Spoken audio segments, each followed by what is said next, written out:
This is Michael Aranda. Hello. I don't know what else to say. I don't know what to say either. So, good. This is the awkward part of the vlog. I don't know if I'm not enjoying myself, but I mean, I just got here. People are still coming in. Later, I'll be sitting at one of those tables over there talking to people.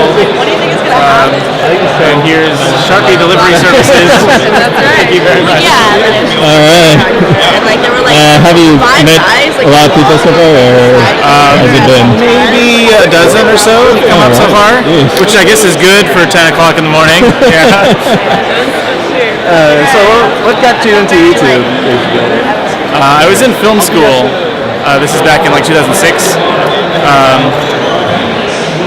And I felt like I wanted an outlet, because in film school they're like, do this project exactly like this, okay, now you're going to do this thing, and I was going a little crazy from just not having this freedom of expression, so I just started making videos. I lurked a long time, which is, whenever I try something new, I tend to like study it for a long time before I get into it. So I watched a lot of vloggers for a long time before deciding, okay, here's what I want to do, and here's how it's different from what they're doing, hopefully to build up an audience faster. That's awesome. What would you say were like some of your major difficulties in the beginning, or if you had any? I don't know. The same thing that anyone faces. You start putting up videos and you have 0 subscribers, or maybe you've convinced 3 of your friends to subscribe to your channel. And so there, for a while I had, under 20 subscribers. So you post a video and it got 14 views. So I think when you start out, the hardest part is just kind of treating it like a marathon. Like it's not an instant gratification. Usually, it's not an instant gratification thing. You just have to keep at it. And I was lucky enough that I got a following to build up. That's awesome. Underneath my stuff. I've seen the to be honest, I first heard about you because of the Kentucky road trip that you guys went on, and I see the camera that you used to vlog. Is that the camera you normally use? I have it back there right now. I'll have it out later. That probably comes from just me being a sort of film school nut. I like to shoot things that are more cinematographic. So what's the word I'm looking for? Cinematic. There we go. Tried to make it too complicated. And so bigger cameras like that, I like the weight of the camera. It just feels more professional as it's moving around. I see. I was gonna ask, like, how do you stand vlogging with that thing? Lots of working out of the gym. And I like the way that camera handles, you know what rolling shutter is? Yeah, I do. That camera it has a global shutter, and so just the way I move the camera, whipping it around and stuff, I don't get any of the weird warble effects that SLRs have. And I've had that camera for like 5 years now, it's been my buddy. We're going to start out with Robin Hood Improv in 10 minutes, and what that means is you dress up, we have the entire cast and crew of Robin Hood on this rack, and you can take video, share it with your friends, they'll think you are that awesome. Hey, tonight we're going to have like a Tron-inspired party right here. I'm very looking forward to see how that turns out. Enter the grid, as we call it. Enter the grid, that's pretty nice.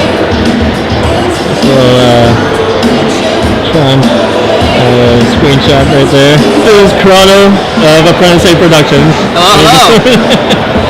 How are you enjoying the event?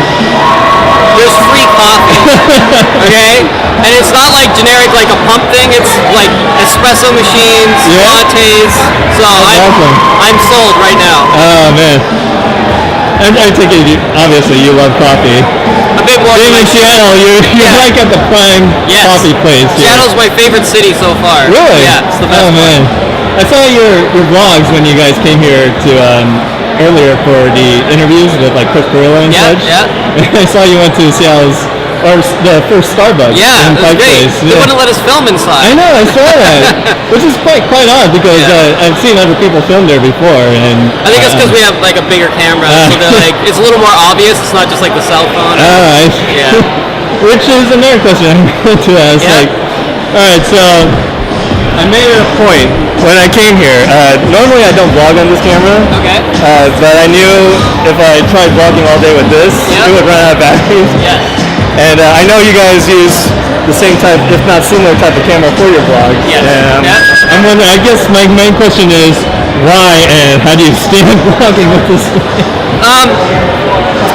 It's a good question. A lot of people are just like, it's so heavy, it's so bulky. Yeah. But you can get such good artistic shots. That's, okay, I And can you can see like, that, you can dramatically zoom in if someone's like telling you something, you're just like, or you know, you can do dramatic zoom outs if it's a sad moment, or you know, good depth of field.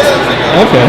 So it's a little bit of a trade-off. I can understand that. And it's a good conversation piece. You Right. show up at a restaurant, you clunk it down, and then they just look at you, and you look at them, and then Like, what's stories up? happen.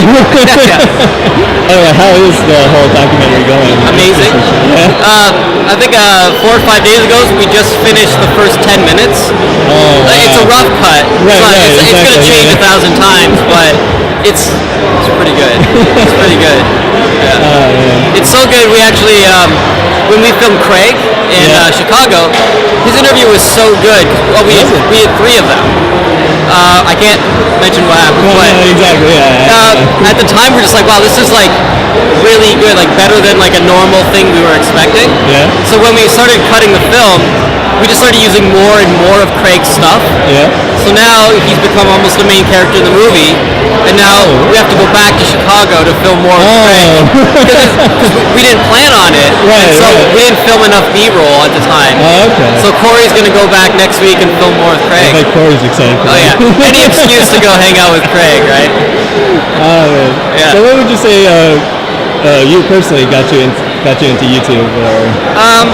Well, I started with my dad and my uncles own a fishing company. Like they make fishing lures, and I was in a marketing company at the time, so I had helped them brand it and market it online. And then in 2006-07, when YouTube started kicking up, I was like, here's a camera, just go film. So I started just with my dad, making fishing videos. And then I started with my own, making videos with a buddy of mine. Yeah. And then I met Corey. Corey's like, you want to make videos with me? And I was like, okay. And then now, here I am. How long ago was that? Was that like 2 years ago? Or? I met Corey in 2010. And then he started ApprenticeA 2011. Okay. Yeah. Really? I thought it was real. Oh, no. Well, his channel, but he like officially registered the company in January. Gotcha. Right. All right. Right. I guess you could say before 2011 it was Corey just as himself. Yeah. And then after 2011 it was with a bunch of people. Right. Yeah. Because I knew he started a long time ago. I knew he did like dancing videos when I first started. Yeah, those are great. I love just like leaving them open on computers so he walks by and posts them all. What would you say is like ever since becoming a part of YouTube, what was one of your most memorable experiences or something? Every year, it's just been crazy. Yeah. Like 2011, Google. We filmed at Google. Went to South America. You did a documentary for. I did the second half. You did. Okay. Yeah. So I did the Toronto and New York offices, which was amazing. That's like awesome, any chance to dude. get inside Google. And then because of YouTube, Kentucky randomly called us and was like, "Hey, we heard about you from Nadine. Do you guys want to go to South America?" We're like, "Yes, let's go." So South America was amazing, and then it's just, every year it's just like there's just something amazing every year. That's awesome. Yeah. Yeah. I don't want to take up too much of your time, but that is okay. I have lots of time. So. it was great to meet you. Great meeting you. Maybe I'll see you again later. Well, hug. Oh, hug. Yeah, hug. You should come to my show in Congo.